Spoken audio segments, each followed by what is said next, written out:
pages lang po. So it took me about 2 hours in coming over here and to deliver a speech of a minute and a half. Parang kayo yung niluluko ko, ako yung niluluko ninyo. Depende na lang sa tingin ninyo dyan dito. But maybe if we have time, this is a well-written speech, but there are so many things in my heart that I need to unburden before you. Alam mo, it's my first time na it starts moving. Kikita ko lang ito sa TV.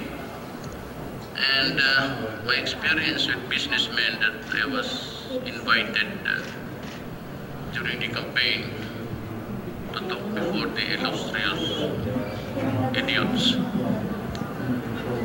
Tapos sinabi ko na, ako pa naman, I'm just a provinciano. I took up law to really specialized in criminal. Kasi may inclination kasi ako ng criminal mind that I'd be better to assess myself and deserve. Sabi ko, I'm not a businessman. I've never been interested in business. All my life, I wanted to be a lawyer, just like my father, and a prosecutor.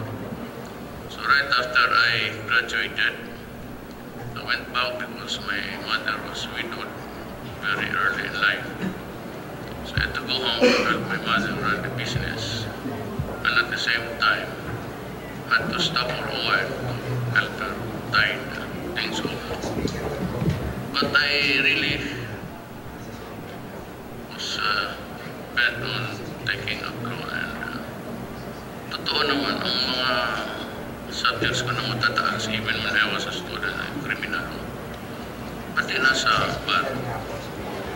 So every time I'm, whether in Davao or anywhere, and for the first time in a big league like Manila, I always give the warning that hindi po ako negosyante at ayaw na ayaw ko yung paski yung legal accounting. Bakit ba yung subject? Maglagay ka dito, expenses 500, debit, credit 500. Dupli-dupli na yung expenses ilista mo, tapos yung gastos ilista mo. But was never interested in that kind of ulabalo. Doon sa, I won't mention the entity. Nag-warning na ako na sabi ko, if you want to talk about criminal laws, taxation maybe, dyan ako say, prosecution in court, I've been a trial lawyer for 10 years. Pero kung sa negosyo itong ganito, stocks, may corporation law kami. At nagturo ako minsan sa Davao, just 1 semester kasi.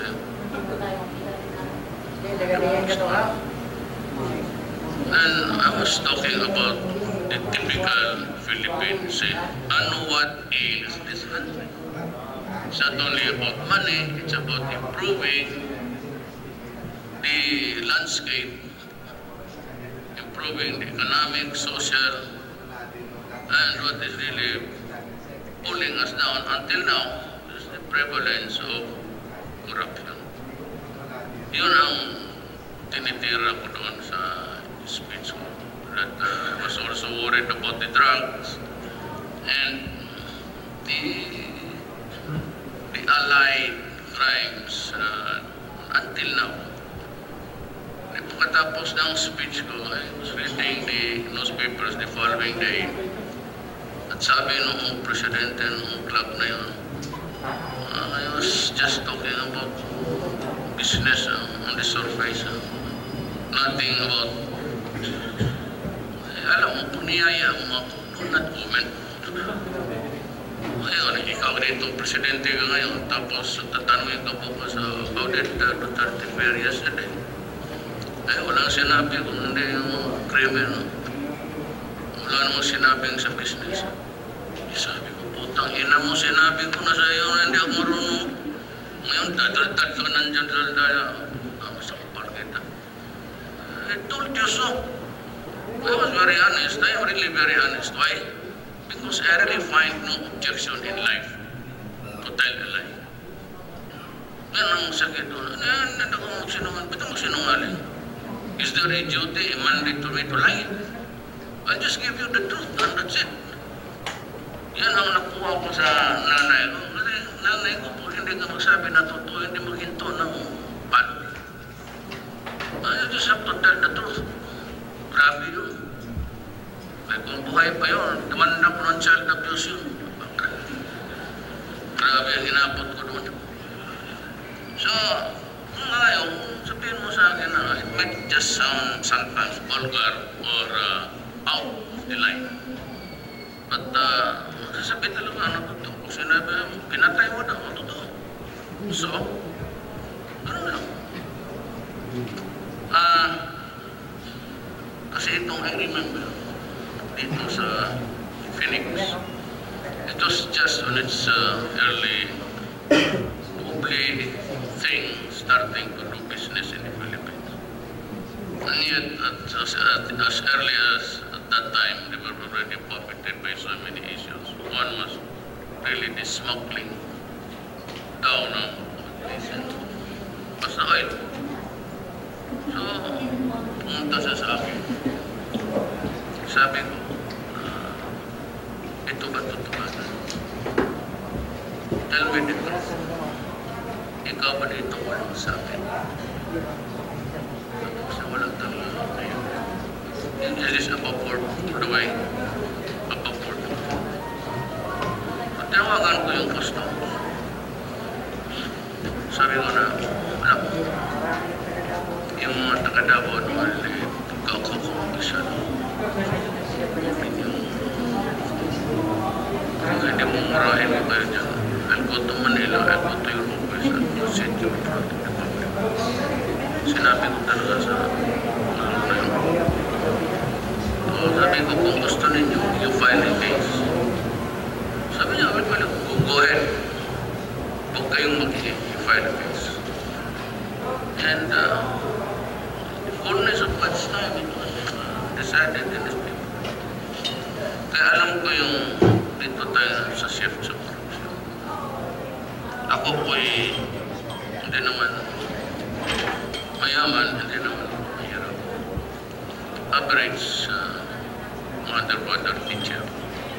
My mother was a retired supervisor sa education department. Kami ay lumaki na. Always, there's such a thing as honesty. Tatang individual tao naman kanya-kanyang diskarte. As you, but I've always, I'm not trying to hold my own chairs. You know, my father was governor for the longest time. There are now so many local government units. You have the Water Sur, the Norte, Oriental, Occidental, and the Mapigumbal Valley, and Davao City. It used to be one big territory. The last governor of the Anibersaryo was my father. When he died, pinaghati-hati nila. And the government, Mr. Marcos, went to a gerrymandering.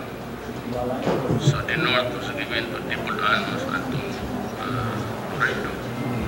Oriental was given to Rabat.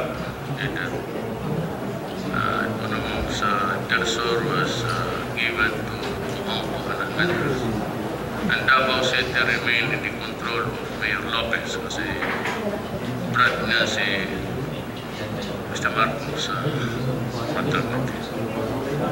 So ganun ang nangyari. But nasabi ko lang na I am not new to the trappings and I grew up with. And ako naman, I am not really the most honest. Kung hanap ko hindi mo madalang plight, malalampasan mo talaga. But I have the barest minimum how it is to be. I took it after my father. So, no mayor, I was mayor for 23 years in Davao. Yan talaga ang sinunod. I was a congressman for 4 years, 3 years, and then a vice mayor to my daughter. Yung nanuntok ng sheriff, si Inday, she's now up being mayor. And she had, if she had not had the temerity to run also for mayor again, I would not be president. Kasi I was not ready to let go of Davao. At sinabi ko, tatakbo na ako ng presidente. Not because I want to perpetuate our bloodline. It's not that. Pero kasi ang, as they say in politics, it's all about. Alam mo po, hindi mo talaga sigurado ang papasahan mo na tao. Sayang yung pagod mo for 23 years. You know, from scratches, from a very topsy-turvy place. Again, Davao is earning, do you believe it, 9% growth rate. Lahat ng mga napuntan Davao. Tingnan na yung Davao. See what, if people just pay the loans. But on the other side, yung sabi nilang dark side, which is really the brightest light for all of you, is I insisted on, yes, ano pa po naman yung heaven? But there is minimum of honesty in government. You process papers na 3 days. Ano pong bisa na? Kaya nga ito dito. Dito I'm crying appeal ako sa corruption dito sa gobyerno. But little by little, mayayari ko ito. I think what really pulled us down all the years is corruption. Yan ang gusto ko. Kaya ako, I'd rather makilala ninyo ako or my co-workers in government na pag may kunting kalukuhan or if there's a shakedown there somewhere and if you think that you can negotiate more fairly with government, do not enter into it. Wala itong yung iba dyan talaga mga I formed a cabinet. 1 month after, I fired the director, I fired a cabinet member. In the cabinet meeting, talagang binulshit ko for being dishonest and lying to his teeth in front of me. That's what I make of. Harap-harapan na buying a fire truck in Austria, 18 million rupees. And I have been warning the cabinet not to use 16. Sabi ko huwag yan because makakakorny niya. Nila ninyo malang every time yung get down there sa Makati sa marang tao na patingin sa inyo. Kung mabasa muli yung isip nila, nasusukat. So, congressman, senator ba sila? Separated. Presidency, then you have the legislative, and then you have the judicial. Dito na ako pwede makialam sa presidency. So lahat dyan na appointed ko, kaya kong paalisin anytime.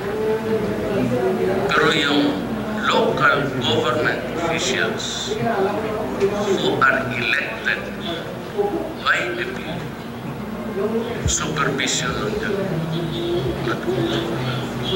Unlike dito sa department of the decision of the cabinet member or in director for that matter, kaya ko i-overrun ang very different opinion. Kung dito ako maka-discuss. Kung kayong mga gobyerno, the slightest Termination of graph. Sabihin mo na kagad, alam mo ninyo, kaya talaga ang makahinto ng korupsyon sa gobyerno, kayo lang, sa totoo lang. All you have to do is kung makinig, sabihin mo lang, ito, pastusan. Tangina mo, bakit ang magbayad sa iyo? Ngayon, binabayad mo lahat ng bakit mo magbayad? You assess me correctly again. And I'll pay government, not you. Kasi ang karamihan, pardon me, I do not want to offend anybody.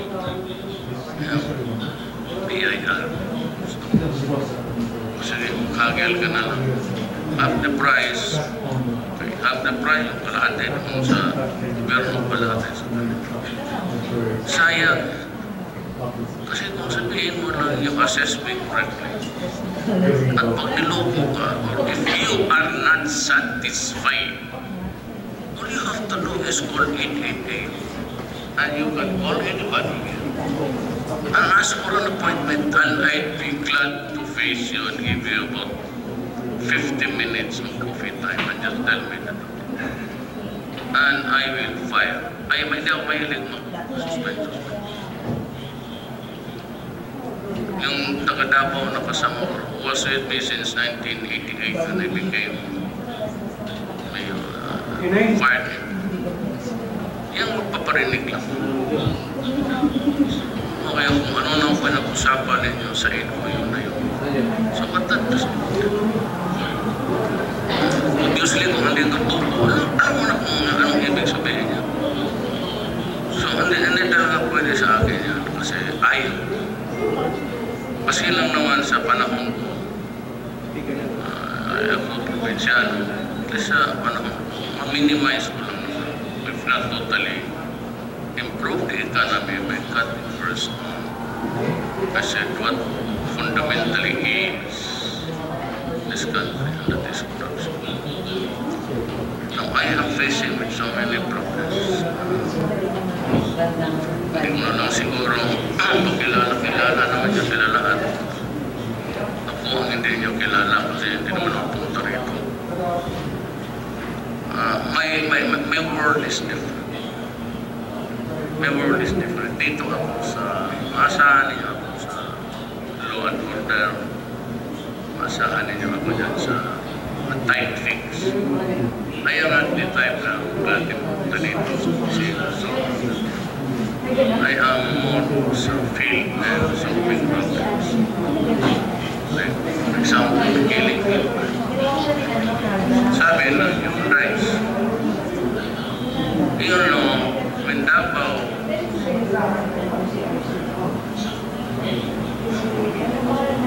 katapos ng martial was very, very lahat ng nakasamasa, lahat ng tamtik ng hari who said na anti-communist and were given guns. And I tell you for the first time, yung paltik na yun were manufactured inside military camps. So, after martial law, there were a lot of firearms and guns. So, the problem was how to solve them up. The control. Yung hindi mo nadala, yung ayaw mo, yung talo. So, I came up with this sloganeering. I said, do not destroy the city. I'm trying hard to rebuild this city. Do not destroy the little things that I have done in our lives. Do not destroy the young of this country. Because I will.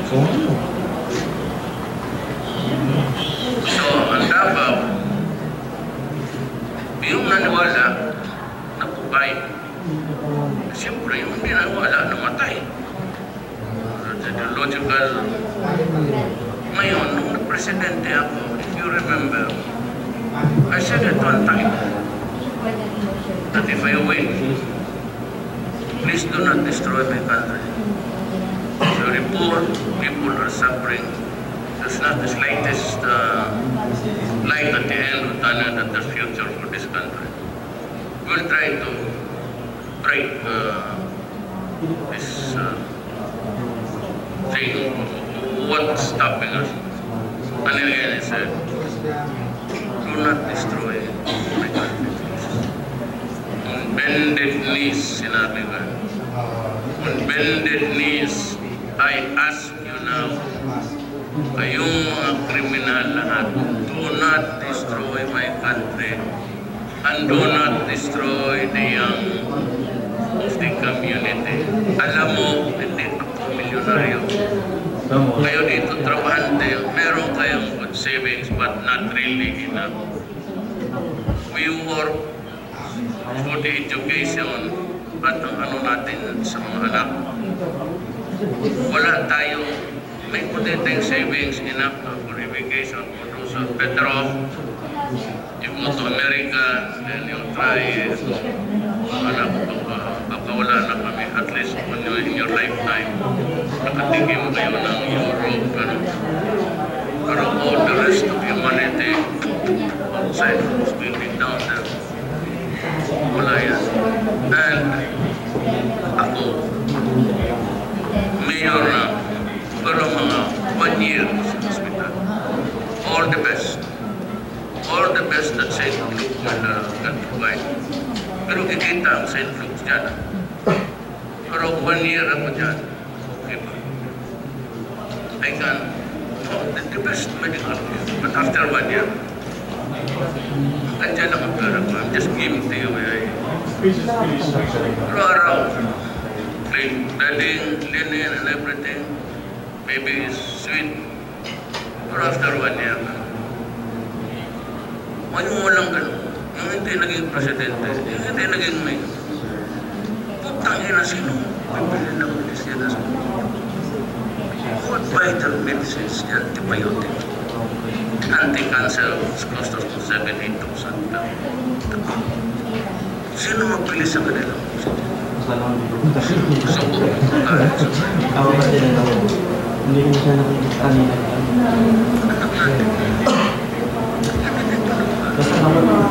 Most of experience, sinasangla pa yung para property na down payment ka dyan sa subdivision, hoping that someday when you retire, you can build it. Or in the middle of if there's any progress in your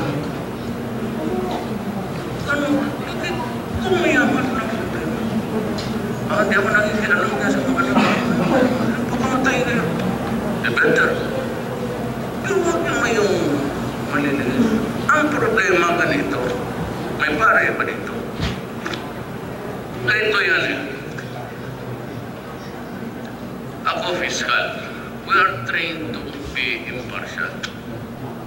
So we prosecute all the persons who appear to be responsible for a crime. That's the rule ng mga abogado. So I am dealing with an apparatus international ito. Most of them really are running the show from China. And they have a real-time video there. And they can always call you and say, deliver mo dyan yung tindahan niya. Focus, dito ka sa Divisoria ka. And they will transfer your camera. Kung nakita mo yan, dyan ba yung yung iba naman, they are cooking shabu in the high seas. And naluto na, they go to the territorial waters as near as they can get there. Tapos ihulog nila may GPS. In Marawi, they were cooking shabu like nobody's business because they were funding the terrorists. So I'm facing France. Shabu of the terrorists, itong negosyante. Tapos itong NPA na hindi ko maintindihan, blowing up and all. Tapos itong MIMN plus the terrorists, ISIS na yan. The terrorists in the Philippines are ISIS. Yun ang una ko. nandito man sila, General Esperon and the rest of the military guys. During the first month conference, when we were talking about so many problems of the Philippines, at the end of it, speaker sinabi ko, talking to drugs, but there is something moving ahead with that clouds of terrorism. Tanungin ninyo yan sila. Sabi ko, it will come. Prepare. Only that, because siya po was being told. May oversupply na, hindi nito. Dito lang. Kasi yung kanila parang minsan na parang itong sa Arayan. Nagmura na sabi ko, do not destroy the young and do not destroy the weak. Kung may siyapo dito, wala namang mag-distribute dito sa baba. Wala yan. Kung may distributor naman, wala namang siyapo naluluto, wala rin yan. So it's an apparatus. The apparatus consists of the bullshit, the billionaires, and the poor ones in Tondo. But what am I supposed to do? Because I have to destroy everybody. When you destroy an apparatus, you have to cut and even the tentacles. However insignificant it may be, you just have to destroy it. That's what I told everybody. I'm telling you now, I'm sorry. Kung mahirap at pinapahirapan tayo, walang makuha. Yan nga ayaw ko sa trabaho. I have to kill everybody. Pero sino ba may gusto pumatay ng tao na walang kasalanan? That's why for the first time nakita ninyo, ako na yung politiko na bumura na pinutang ina ko patay yung mga piso. Kill everybody. Pero sino ba may gustong pumatay ng tao na walang kasalanan? That's why for the first time nakita ninyo, ako na yung politiko nagmura sa pinutang ina ko pati yung mga obispo. Pati ako lang ang politiko nagmura. Diyan sa Inquirer na, diyan sa ABS, ang putang ina nyo magmukha kayong pera, letse kayo. Totoo naman. Ano man makuha nila sa akin? Sabi nga nila nung itong ABS, basura. Nuwala sila kay Trillanes, isa pang hopeless. 211 million. Sabi ko, hindi totoo yan. Nung nagpresidente ako, sabi ko, sige, ako na ang presidente yan. Kalkalin ninyo ang buong Pilipinas, bangko. Pag may nakita kayo, basta kalahati, I will step down as president. Mahanap lang kayo basta kalahati niyan. Mga kalahati. Bigyan mo 1/4 niyan. Pakita mo sa akin sa Bangko Sentral, itong putang inang amla na to, ba't tamad-tamad? Sabi ko galing sa inyo yan, letse kayo. Kaya galit ako sa mga hindi ko pa nakita. Nandito ba? Sampal pa kita. Mahilig talaga ako nampal ng tao. Yan ang totoo. Do you like it or not? Ganon ako. Ngayon, ako na ang presidente, ako na nag-utos sa inyo. Sige, makahanap kayo dyan. Kaya ko magbastos ng tao kasi wala kang masilip sa akin. Babae. 3 lang naman yan. Baka yung presidente niya dito, 4 pa.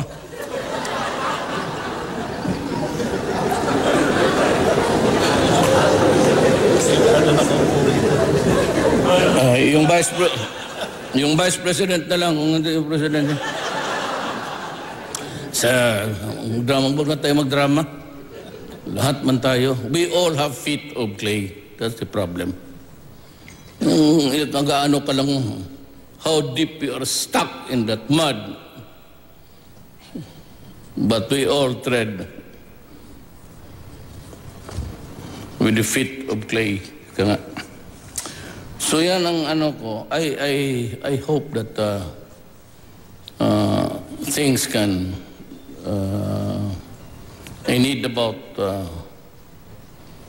15 more days. Ang hindi lang kasi ba't nahirapan tayo.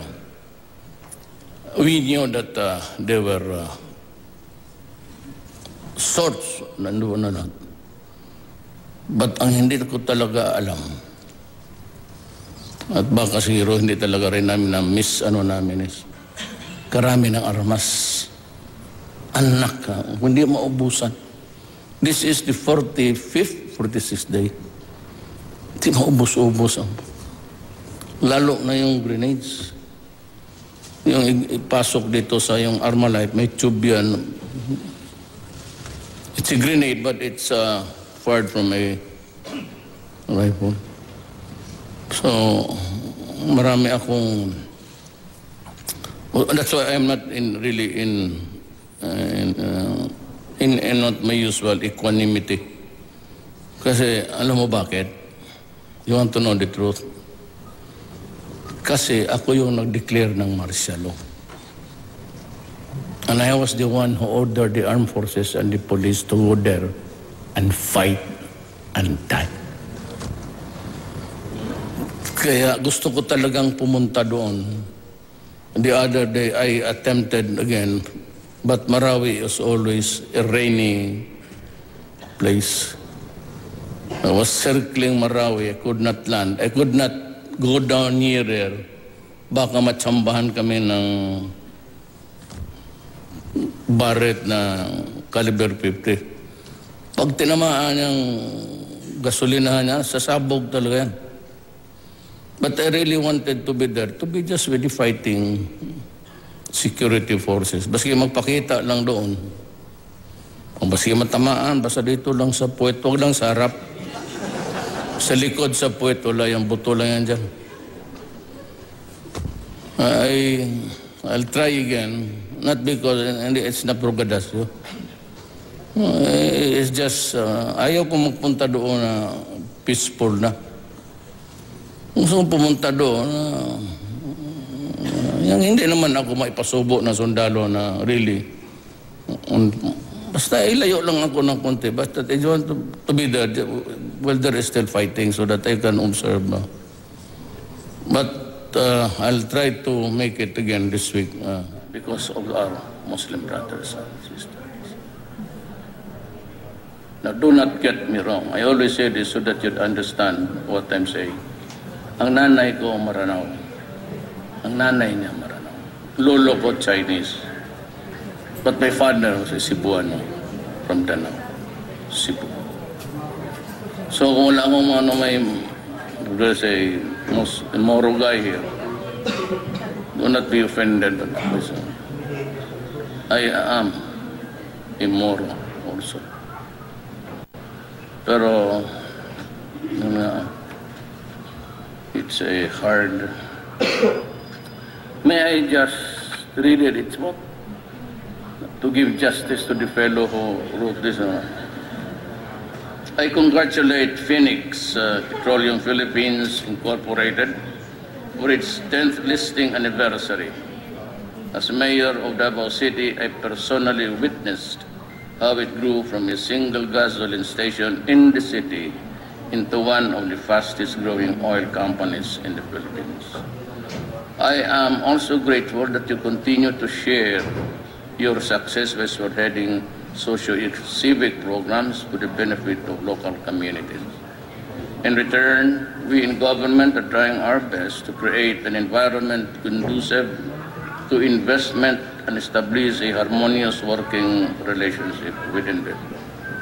As a result, any new player in the downstream oil industry, in fact, in any industry, can make it big and succeed. We also continue to institute reforms and implement policies so that economic growth becomes more sustainable. This is part of our mission of reassuring shareholders that we do business in the Philippines with ease. As you celebrate a significant milestone, I wish the company continued success. For inspiring story exemplifies the resilience of the Filipino entrepreneurial spirit. It is my hope and it will encourage other companies to invest in the stock exchange, especially aspiring businessmen. May the ringing of the opening bell realize the potentials of a strong and growing economy and open up more opportunities for our stakeholders. This will allow better wealth distribution and lessen the inequality we experience today. Remember, our entrepreneurs are the backbone of a strong and competitive economy. As agents of change, I ask each of you to be more partners in realizing our goal of providing a comfortable lifestyle for every Filipino. Join us in making this nation more inclusive in the coming years. Mabuhay ang critics. Thank you, President Duterte, for that very inspiring message. We will now proceed with the ceremonial ringing of the bell to mark the first visit of the President at the PSE. May we request President Duterte to please proceed to the right side of the bell, and may we ask our... At yan ang talumpati ni Pangulong Rodrigo Duterte sa ika-10 anibersaryo ng PSE listing ng isa pong oil company. At narito po yung ilan sa mga pinunto ng Pangulong Duterte sa kanyang talumpati. Muli niya pong binigyan diin ang nag-uumapaw niyang kagustuhan at interes na magtungo sa Marawi ngayong nagkakagulo pa para raw ipadama sa mga tropa ng pamahalaan ang kanyang pakikiisa sa pakikipaglaban sa mga terorista. Muli raw niyang tatangkain na makapunta sa Marawi ngayong linggo kung pahihintulutan ito ng panahon at ng Armed Forces of the Philippines. Sinubok daw niya magtungo doon itong mga nakalipas na mga araw, pero dahil po sa sama raw ng panahon na udlot ang kanyang biyahe, hindi raw inaasahan ng Pangulo na ganoon karami ang armas ng Maute sa lungsod ng Marawi. Iginit niya ulit na siya po ang responsable for anything na mangyayari ngayong nasa ilalim ng martial law ang buong Mindanao. Ipinunto po ng Pangulo ang kaugnayan ng terorismo at droga sa Marawi City. At bago po magwakas ang kanyang talumpati, muli pong binanatan ni Pangulong Duterte ang ilang media outlets dahil sa sinasabing maling pagbabalita nito laban sa pamahalaan.